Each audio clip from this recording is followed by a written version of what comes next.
Pessoal, vamos lá. Vamos começar hoje falando dos problemas da interpretação. Como a gente lida com a leitura, o conteúdo e as aparências. Esse vai ser o cerne principal dessa aula.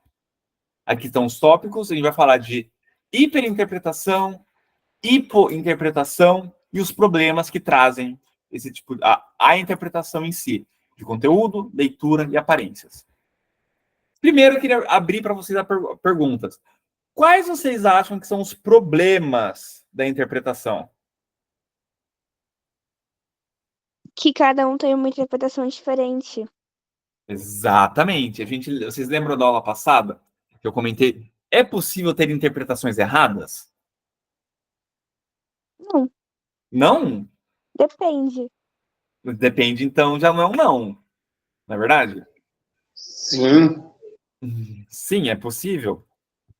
É possível, sim, a gente ter interpretações erradas. Por exemplo, se a gente estiver falando da Chapeuzinho Vermelho. E a Chapeuzinho... na história inteira, a gente é ressaltado que a Chapeuzinho Vermelho tem um chapéu vermelho.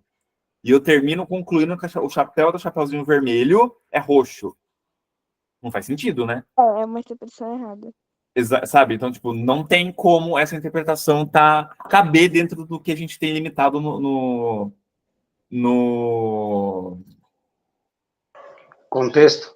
no contexto, exatamente. Não só no contexto, mas na obra também. No que a gente tem limitado certinho, fechado dentro do texto. Manassés falou, é o famoso dilema dos 6. Para 6 é 1, para outros é 9. Só que é o seguinte, esse dilema, ele na verdade, ele é meio falacioso. Por causa que alguém escreveu esse número no chão com a intenção de ser ou um 6 ou um 9. E tudo que vem depois é interpretação.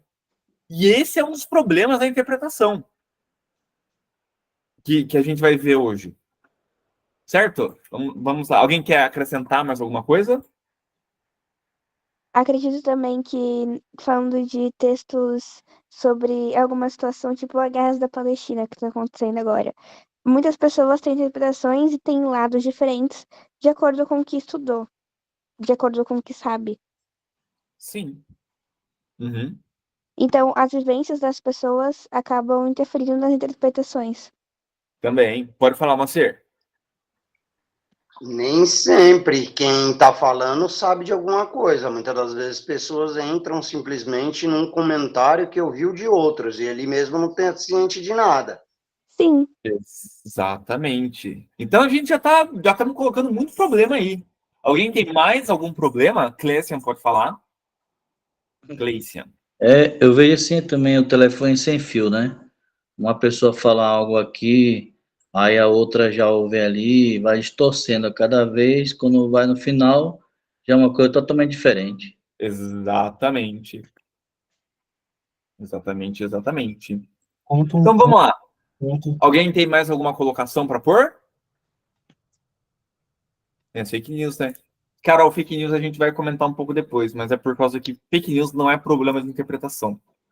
É distorção de realidade. Entende? Então, tipo, não entra em interpretação, porque ninguém interpretou errado aquilo ali. Aquilo foi uma visão, foi uma... Como eu posso dizer isso sem parecer partidário? Fake news, ela não é problema de interpretação. Ela é uma distorção coativa e...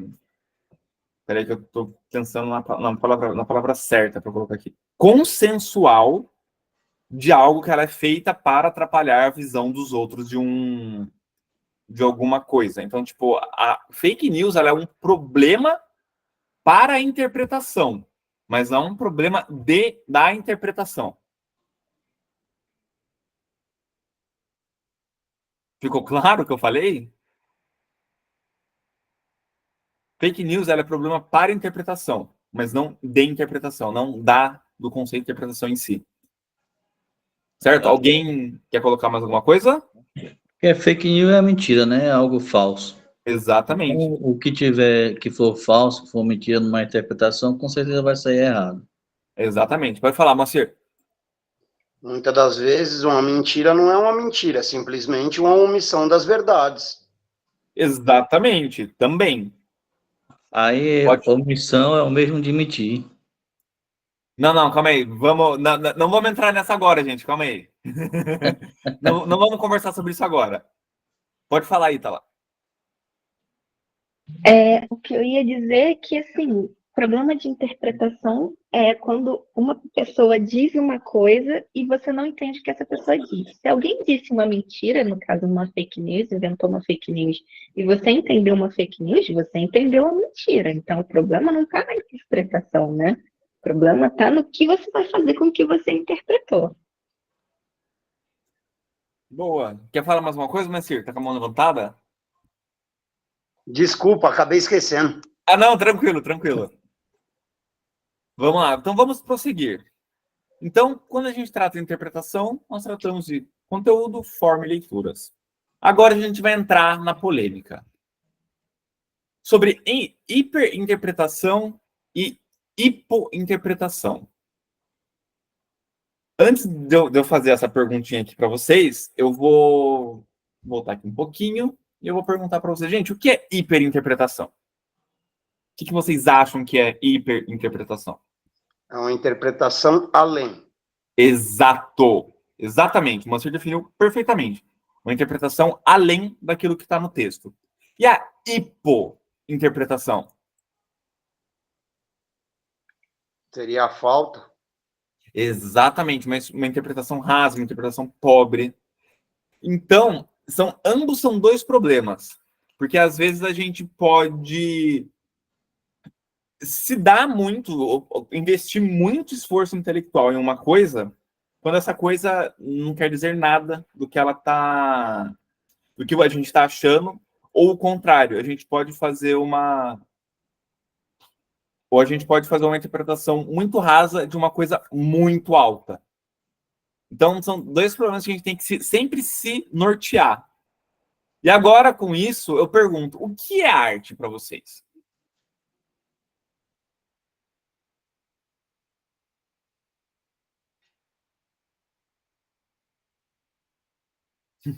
Aí então, ela colocou uma... Pergunta complexa. Mas essa, agora que a gente vai começar a polêmica. Não, Aí pessoal, ficou em silêncio por um tempo, achei maravilhoso. Aí ela mandou uma coisa muito boa aqui. A hiperinterpretação é quando você fica horas pensando se a curtida que te deram no Stories é um flerte ou não. Sim. Eu vou falar para vocês que antes eu não sabia que a galera usava a curtida do Story para flertar. E eu vivia curtindo o Stories de todo mundo no Instagram, mano. Então, tipo, nossa, que da hora, a pessoa tá em tal lugar, curtida. Nossa, olha só essa foto, curtida. Daí eu descobri que era isso, daí eu parei. Eu sou assim. Eu curto tudo, então. não tô nem aí, porque a pessoa acha. Se a pessoa postou um conteúdo que eu achei interessante. Caraca, Alô? até a curtida, até um coraçãozinho no Instagram tem segundas intenções, ninguém merece. Né? Ai, gente, hoje em dia. Exatamente.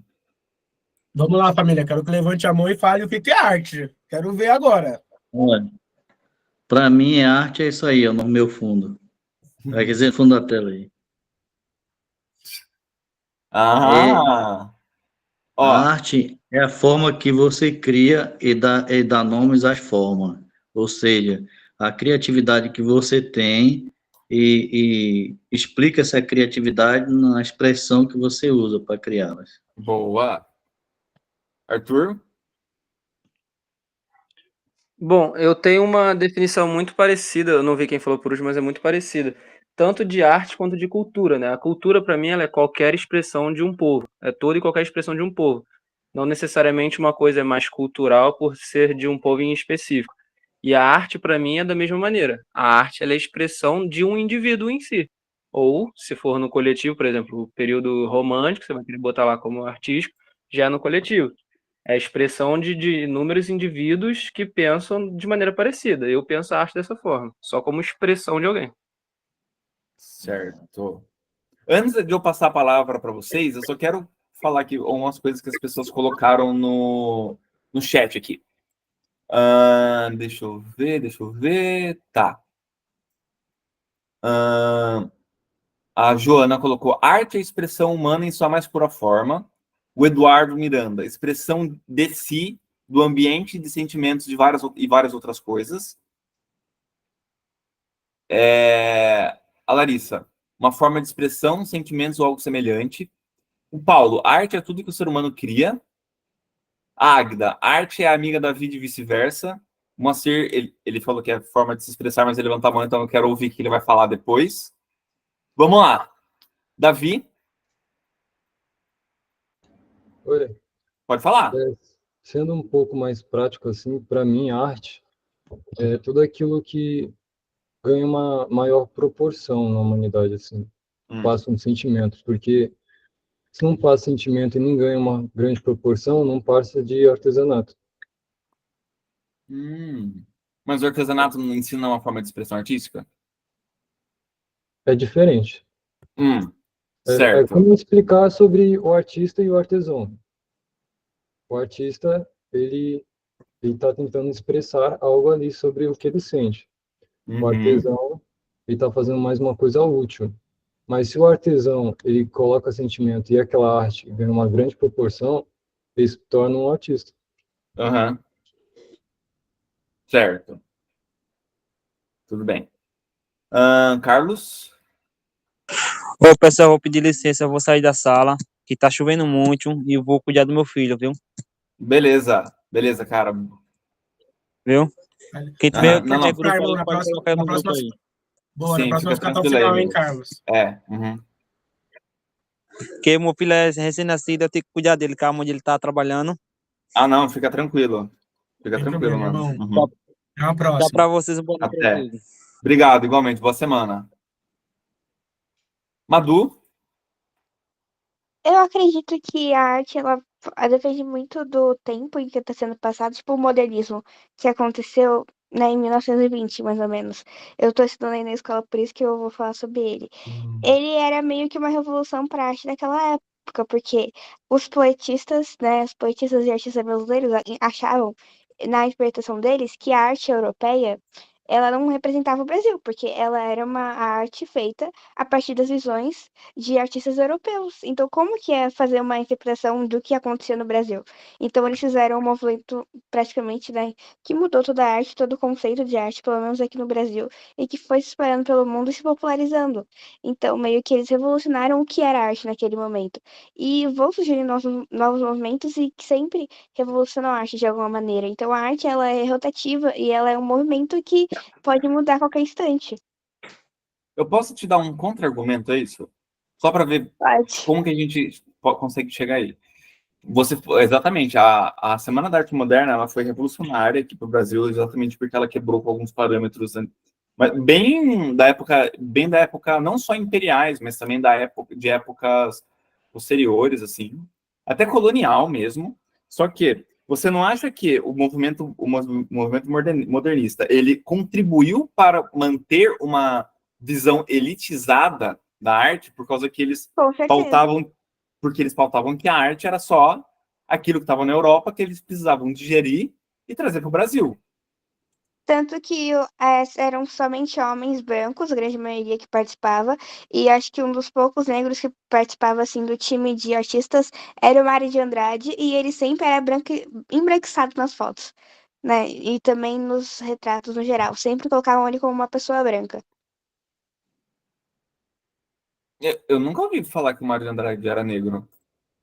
Então, eu descobri isso porque semana retrasada eu fui na casa dele aqui em São Paulo. E aí a gente ficou descobrindo essa informação. Porque é muito raro você encontrar uma foto que ele. Mas você vê a foto dele, tipo, foto de infância, e realmente ele era uma pessoa de pele negra. Caramba! Interessante, isso eu não sabia. Legal. Boa. Legal, muito, muito bom saber disso. Beleza, então. Então vamos voltar aqui um pouco, porque nós estamos conversando. Agora eu vou entrar em um tema um pouco mais polêmico que isso. Existe arte feia? Existe. Depende. Com certeza. Existe e às vezes essa é a graça. Exatamente. Sim. Muita gente falou que sim. Existe arte feia? Um bom Com exemplo. certeza, não é porque é arte que todo mundo tem que gostar. Mas, ó, a gente não tá falando de gosto, a gente tá falando de estética. Então, seria em questão de estética mesmo. A gente Sim. gosta muitas das vezes o que o cérebro analisa. Uhum. Mas eu trouxe exemplos aqui pra gente. Mas vamos lá, gente. Então, muita gente daqui falou que sim, existe arte feia, mas alguns estão falando que é singular, alguém falou que não é, depende da interpretação. Vamos lá, pode falar, Davi. Oh, pode falar, Moacir, desculpa, pode falar. Monumento de Dom Pedro, lá no Ipiranga. A estátua, feia pra danar. A gente tem muita estátua feia no Brasil, né? Você já viu a estátua do Borba Gato? Vi ela pegando fogo. Não, sim, merecidamente. Obrigado, Galo. Mas pelo amor de Deus também, galera. Vocês vão ver aquela estátua, ela é muito feia, gente. Ela é muito feia. Ela era ridícula. Muito feia. Mas vamos lá. Pode falar, Davi. Eu acho que o Arthur tava com a mão levantada primeiro. Arthur? Não? Eu tava escrevendo, eu ia dar uma opinião impopular. Eu acho as artes do Romero de Brito muito feias. A gente vai chegar nisso. Tinha que ser o Carioca pra puxar essa. Tinha que ser o Carioca pra puxar a crítica ao Romero Brito. A gente vai chegar nisso. A gente vai chegar nisso. Mais Eu uma acho que ele é carioca aqui pra falar que é feio, sim. superestimado. Levando nesse conceito, né, de hiperinterpretação, o indivíduo, né, que considera a arte feia, ela não compreendeu a mensagem que essa arte passa. O sentimento não está compreendendo. Ou seja, a arte meio que falhou com o seu papel ali, em passar o sentimento. Complicada essa sua colocação. Por quê? Porque algumas artes, elas são propositalmente feias. Eu vou mostrar umas coisas aqui que vocês não conseguem achar beleza nela. Sim. E isso é uma coisa que tipo, você não consegue achar beleza mesmo. Você falar que uma pessoa achou uma arte feia, você está atribuindo um valor a mais a essa arte do que além do que ela se limita. Então, tipo, nossa, ele viu um quadro e achou o quadro feio, porque ele não entendeu. Não. Porque, às vezes, a estética do quadro é feia mesmo. Mas tem algum tipo de arte que não passa uma mensagem? Mas não estamos falando de mensagem, estamos falando de estética. Olha a hiperinterpretação aí, eu estou falando de estética. Toda arte pode passar uma mensagem ou não. Ela pode refletir alguma coisa, seja pessoal, seja coletiva, mas a arte, mas a gente não está falando de mensagem, a gente não está falando de conteúdo, a gente está falando de estética. Esse é um dos problemas da hiperinterpretação que a gente pode falar. Olha só, a gente está falando de somente aparência física. E a gente já está falando de conteúdo, a gente já está falando de leitura, a gente já está falando de um montão de coisa. E também não tem só arte, tipo pintura, também tem arte, música, tem arte, cinema. Tem muitos filmes que muitas pessoas não gostam e tem outras que... Exatamente. Mas aí a questão, novamente, a gente não está falando de gosto, a gente está falando de estética. Pode falar, vamos prosseguir com isso. Pode falar, Isabela. Calma aí, só uma última coisa. Pode falar, Isabela. Pode pôr. Pode colocar. Então, mas assim, quando a gente coloca algo para cima ou para baixo, a gente está usando algo em comparação. Qual o valor que a gente está usando em comparação aqui? Ótima pergunta. A gente está usando a nossa vivência como comparação. Então, se uma pessoa falar que acha uma arte feia, a gente tem que ver se ela está falando. A gente percebeu que ela só está falando esteticamente, não de conteúdo, porque a feiura é um valor estético. Mas qual que é o padrão da pessoa? Eu não sei. Você também não sabe. A gente não sabe o que a outra pessoa faz. Mas a questão a gente não está nem falando de interpretação aqui, a gente está falando de observação. Então, qual que é esse padrão? O padrão é um padrão pessoal. Mas a gente vai pautar esse padrão, em cima de 3 críticas que vão ser feitas mais para frente, em quesito de hiperinterpretação e hipointerpretação, mas o padrão é pessoal. Por isso a gente não pode falar que a pessoa que achou uma arte feia, ela não entendeu a arte, porque ela pode ter entendido muito bem e não ter gostado, esteticamente. Isabela? Oi. Era mais ou menos nessa linha aí que eu queria seguir, porque a estética é relativa, né? Tipo, é uma construção baseada em tudo que a gente é, em tudo que botaram na gente para a gente se tornar um indivíduo que a gente é.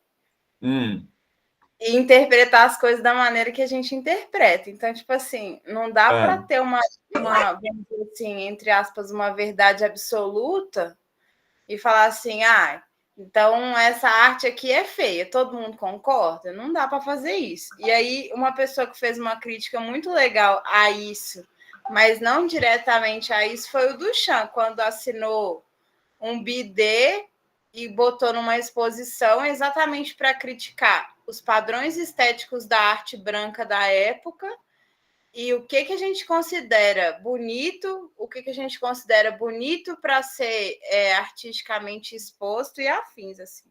Então, eu concordo com o meu colega aí, porque eu acho que é muito relativa a questão de estética, assim. Não estou falando de mensagem, não estou falando do que é arte, não estou falando nada disso. Mas é porque a interpretação estética de uma obra de arte é relativa de pessoa para pessoa. Tá, agora eu vou te dar um outro exemplo aqui. E se eu desenhar uma cena de um assassinato extremamente violento? É bonito ou é feio? Olha, Matheus, você fez essa pergunta para a pessoa errada, porque assim, eu ingressei na graduação de artes plásticas e eu não vou julgar o que é bonito, o que é feio. Não, eu não tô falando do desenho, eu tô falando da mensagem, do conteúdo que tá lá. É bonito ou é feio? O conteúdo é feio, mas a gente não tá falando de mensagem. Sim, exatamente. Agora eu vou falar, agora eu vou colocar isso esteticamente. Sim, mas agora eu vou falar. Mesmo que a estética esteja tipo bonita, se eu desenhar o cara tipo com as tripas de fora assim, isso é esteticamente bonito? Ao ver de quem? Tipo assim. Não. Eu tô perguntando, eu perguntei para você. A gente tá fazendo a interpretação é essa, é para você. Velho, eu particularmente não acho, e não porque eu sou esquisita e gosto de ver coisas esquisitas que as pessoas consideram feio, mas é porque eu não tenho essa régua, eu não fui estimulada a construir essa régua de achar algo feio ou bonito, porque a expressão de arte, Matheus, só existe, ela tem uma finalidade. Se aquela pessoa, aquele artista produziu aquilo, por mais que, vamos supor assim, por mais que, eu prefiro campos verdejantes com flores amarelas. O problema é meu, você está entendendo? Mas aí volta de novo na questão da estética. Poxa, tudo bem, o problema é de um ou de outro, só que a gente vai voltar para a questão estética. Não é bonito.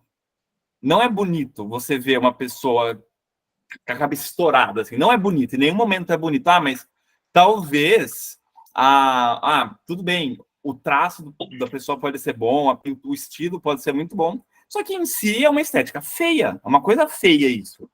Você não se regozija, você não sente alegria. Você não é suposto sentir alegria por uma cena de violência tão forte, assim, tão intrínseca, tão visceral, que a gente vê num quadro assim. Eu vou mostrar para vocês exemplos disso.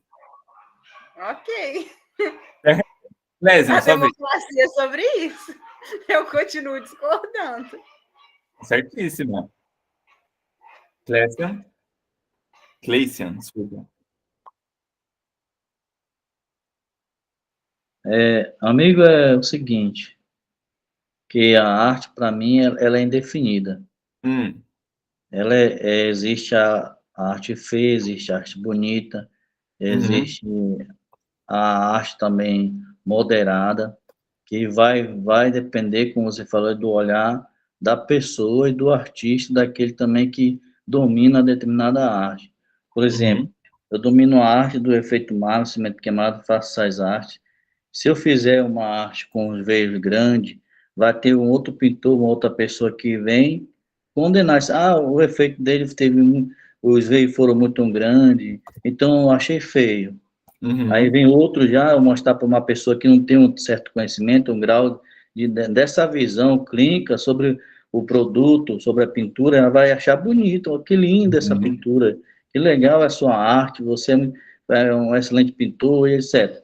Então, assim, vai depender muito do olhar de cada um, se é feio, se é bonito, mas existe sim, a arte feia, na minha definição, é essa. E as artes, ela não tem, tipo assim, meio e fim, não, ela é indefinida, vai depender do artista criar e inventar cada vez mais.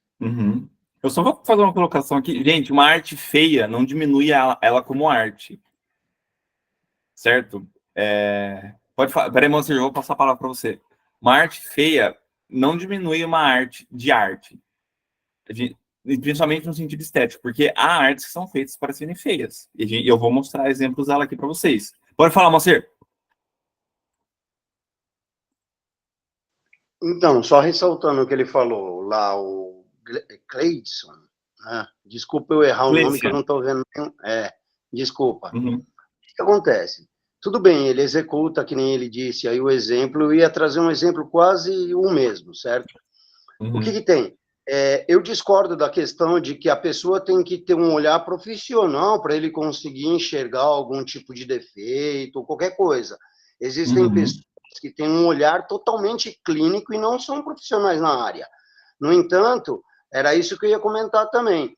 Pessoas que, no caso, fazem uma pintura de uma parede e tal, aí na hora do recorte ela matou com o pincel lá, marcou e tal. Para ele que fez a arte, com certeza vai estar 100%. Mas e para o olhar de quem está recebendo outra pessoa? Muitas das vezes não precisa ser um profissional para enxergar o defeito. De qualquer que seja a arte, interpretar ela de qualquer maneira, que nem foi falado. Cada um tem a sua visão, cada um tem um olhar diferente, uma perspectiva de mundo totalmente diferente.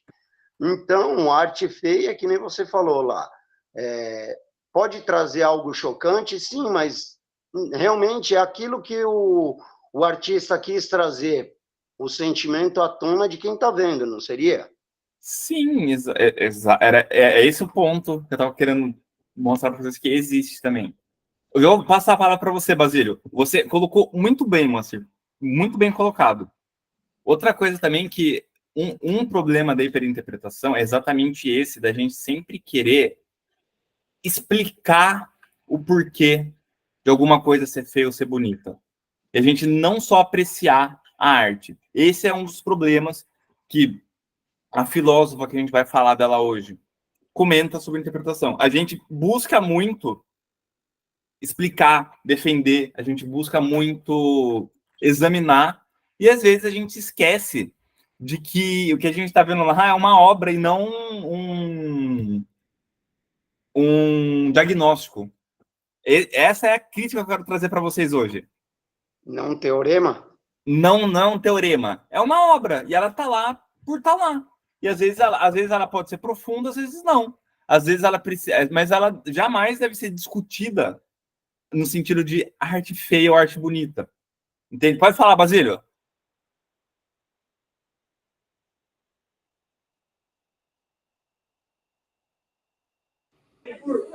Oi, filhos, boa noite. Boa noite. Eu também, pelo tempo, vocês estão falando, sobre. Está falando, discutindo sobre se existe arte feia. Isso. Também não acho que não existe arte feia. Existe arte. Depende do gosto da pessoa.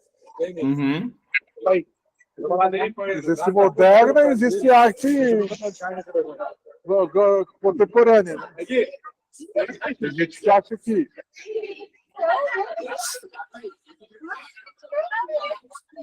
Mas é exatamente isso que a gente está discutindo, Basílio, porque tipo, a gente pode ver que a arte pode ser uma coisa pessoal, às vezes pode não ser pessoal, ou que a arte também ela pode ser algum fator externo também, ou que ela pode ser só um fator estético, ou só um fator de leitura, ou só um fator de conteúdo. Tudo a gente está fazendo a gente está tentando chegar numa visão para a gente poder discutir um pouco os problemas que tem na hiperinterpretação. Beleza? Posso continuar, gente? Deve. Vamos lá. Então, certo. Vamos lá.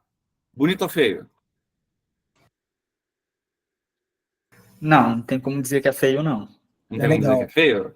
Legal. Não tem como. Legal. Beleza. Van Gogh é bom, qualidade. Beleza. Bonito. Eu gosto Bonito muito, ou feio? gosto muito do quarto. Bonito também. Bonito? Essa obra chama As Fadas Verdes, de um desenhista russo. Esqueci o nome dele. Legal. O pessoal tá falando bonito aqui nisso. Né? Bonito ou feio? Bonito. Bonito? Legal, Beleza. Van Gogh é bom, Van Gogh é qualidade. Então, vamos lá. Agora a última. Bonito ou feio? Lindo. Nossa, eu sou fanboy Horrível. do Goya. Eu sou fanboy do Goya. Francisco Goya é maravilhoso. Eu sou fã do Francisco Goya, desculpa. Feio. Feião. Horroroso, feio, estranho. Que isso, gente? O nascimento não, Júpiter Saturno, devorando um filho. Júpiter devorando seus filhos. Não, desculpa, Saturno devorando um filho. Saturno devorando os filhos, isso. Saturno É uma devorando um filho. pintura que você vê que os traços são bonitos, assim, tipo... Sim! O rapper Freud, ele definiu as artes do Francisco Goya de uma forma muito foda, que é cores quentes em cenas frias. Exatamente. É maravilhoso, velho. O quadro, ele é muito bonito. Alguém falou que não colocaria esse quadro na sala. O Goya jantava de frente para esse quadro. Sim. Eu teria o Sabá das Bruxas. Eu teria o Sabá das Bruxas em casa. E aí você já vê o quão bem da cabeça esse cara tava, né? Então, vamos lá. Agora, a discussão que eu estava trazendo antes. Arte feia e arte bonita. Esse quadro, ele é muito bonito. Eu tenho uma camiseta estampada, esse aí. Esse quadro é muito bonito. A tela tá pequena. Eu vou mandar no grupo depois, Moacir, pra você ver. Esse quadro, ele é muito bonito. Ele é lindo. Também mas pode ele ser, tipo... é... depende do que ele queria trazer, qual a crítica por trás do quadro. Só que, então, a gente não tá falando disso. A gente tá falando de estética. Aí eu você não já... acho nem feio, nem bonito. Não, o quadro, ele é lindo. Só que a cena dele, a estética dele é horrível. Porque a gente vê isso aqui, que a gente não sabe o que é, comendo um ser humano. Porque esse quadro, ele não tem nome. A gente fala que é o Saturno devorando um filho, mas esse quadro não tem nome. Ele é a pintura número 23, que quando o Goya morreu, acharam na casa dele. Então, tipo, esse quadro, ele é horrível. Ele é muito feio. Mas ele é belo. Agora a gente vai trazer uma distinção entre o belo e o bonito. Esse quadro, ele é horrível. Olha isso aqui. Olha isso aqui. Isso aqui não é bonito. Isso aqui não é nem um pouco bonito. Olha a forma corporal disso daqui. Esse quadro, ele cai muito no Vale da Estranheza, né? Sim, exatamente. Olha a forma disso daqui. Olha o que ele tá fazendo. Olha que ato horrível que ele tá fazendo. Olha que coisa horrível. Não pode fazer bullying com um amiguinho no chat. Não pode fazer bullying com um amiguinho no chat. Não pode. Mas esse quadro, ele é belíssimo. Mas ele é feio. Ele é muito feio. Porque olha o que ele tá mostrando. Olha a estética dele. Olha como é opressiva. Toda a questão que traz de uma criatura comendo o que a gente acha que é o filho, sabe? É horrível isso. Isso é muito feio. Ele é um quadro bonito, mas o que tá acontecendo nele, o que tá sendo retratado, não é uma coisa bonita. Ó, agora a gente vai entrar na distinção entre bonito e belo. Porque o bonito é estético, o belo é artístico. Esse quadro, ele é feio, mas ele é belo. Esse quadro aqui, ele é feio, mas ele é belo. Nossa, eu achei esse quadro lindo. Então, boa. Mas ele em si, ele é feio. Quem levantou a mão? Ninguém levantou a mão? Tá. Eu achei também ele feio, mas porém belo pela estética Sim. dele, pelo que demonstra, né, a visão que se dá do fundo do artista. Sim. Aí. Esse quadro aqui, ele é bonito, mas ele não é belo? É. Esse quadro aqui, ele é bonito e é belo. Eu tava pensando nesse quadro, eu falei, A Noite Estrelada é um quadro que ele é bonito visualmente e também é belo. Tava pensando nele. Exatamente. E a Noite Estrelada, agora sim, vamos falar um pouco. A Noite Estrelada, ela também é um primor de técnica também, né, cara? Sim, não, a Noite Estrelada é tudo. Sabe, é impressionante quanta coisa que esse quadro esconde, assim, tipo. Vamos falar agora um pouco de conteúdo.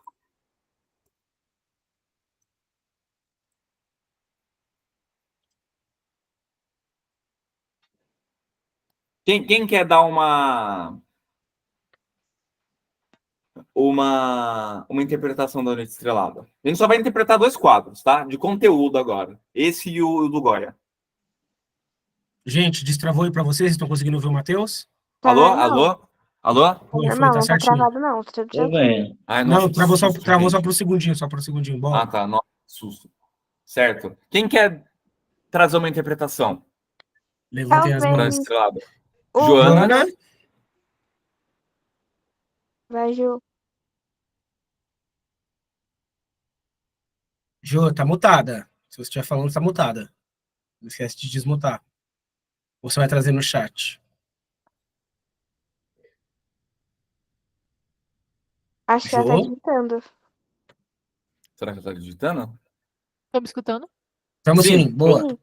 Perdão, não tava ouvindo porque eu tava tentando colocar esse fone bugado aqui. Pode falar?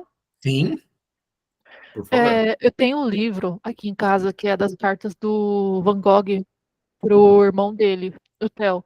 E ele, nesse livro, tem muito dos rabiscos, sabe? Dos rascunhos, digamos assim, dos quadros. E dá para perceber que alguns quadros dele, eles refletem literalmente a visão dele sobre o mundo, mas é como se ele colocasse um pedaço da mente dele, tipo, é como se ele colocasse o estado de confusão mental nas pinturas dele, ou o estado de visão, tipo, artística e colorida. Peraí, só um minuto. Perdão, me interrompido aqui. É como se ele colocasse esse lado que enxerga as coisas de uma forma diferente nas pinturas dele. Eu tô falando enxerga, mas não enxerga, tipo, com os olhos.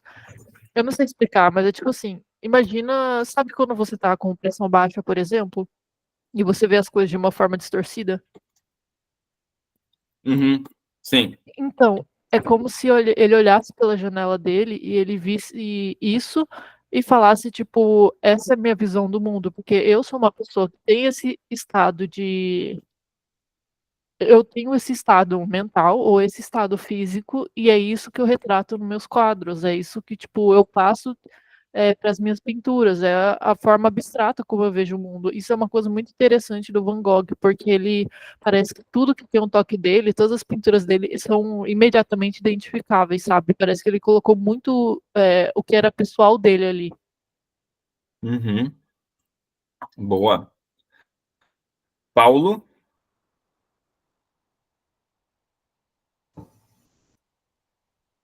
Assim, se eu não estiver enganado, ele pintou isso aí quando ele estava no hospício. Então, se eu não estiver enganado, isso aí é uma visão que ele teve olhando da janela. E eu sou uma das pessoas que acredita que ele tinha enxaqueca de Augen. Então, tipo, ele realmente via isso daí. Porque a enxaqueca de Augen, ela causa distorções na visão. Certo. Beleza. Vamos prosseguir. Agora a Isabela, depois o Muca. Então, eu gosto de interpretar ele de duas maneiras. Primeiro, como só uma noite estrelada, tipo assim, estava inspirado, olhei a janela, pintei uma noite estrelada. Segundo, tipo assim, nessa primeira versão, para todos aqueles que não sabem quem é o Van Gogh, né? Que ele passou e não sabem da história dele. E a segunda versão casa muito com o que a Joana falou aí com o Paulo, porque o Van Gogh era adicto, né, gente? Ele era alcoólatra. Sim. E a maioria desses quadros que são mais fluidos, assim, que tem mais misturas de cores e afins, o que a história do Van Gogh relata é que ele estava passando por momentos de psicose relacionado à abstinência de álcool, assim. Então, sei lá, eu vejo esse quadro e fico pensando muito quando eu tô bêbada, assim, sabe? Quando a gente deita na cama, fecha o olho e aí tudo começa a girar, assim. É meio que essa vibe, assim. Então, é uma mente em sofrimento aí, uma abstinência mesmo. As coisas ficam meio doidas fora do lugar, umas formas estranhas e tal. Certo. Agora eu vou fazer aqui só uma pequena brincadeirinha, assim. Quantas estrelas tem aí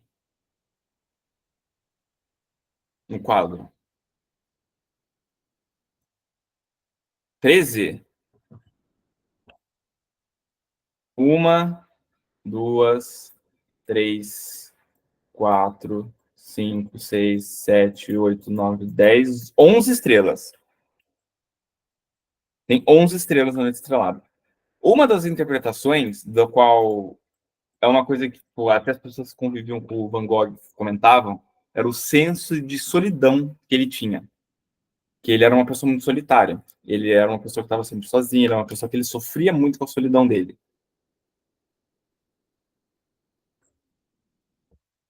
O sol, lá no meio em cima, aonde? Aquilo é uma lua.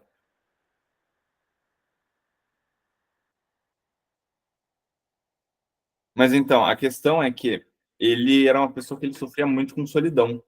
Como é que ele? Eu já vou passar a palavra para você. E uma das principais interpretações é uma que mexe muito com o contexto pessoal do Van Gogh, de que falam que ele baseou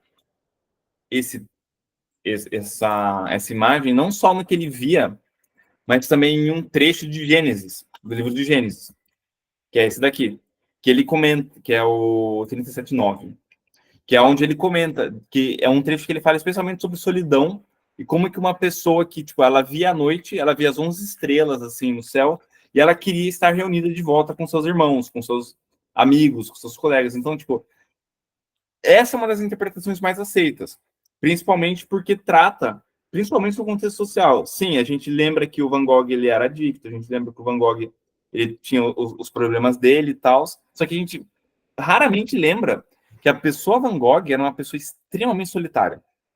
Ela era uma pessoa de que ele clamava por uma interação, só que ele também não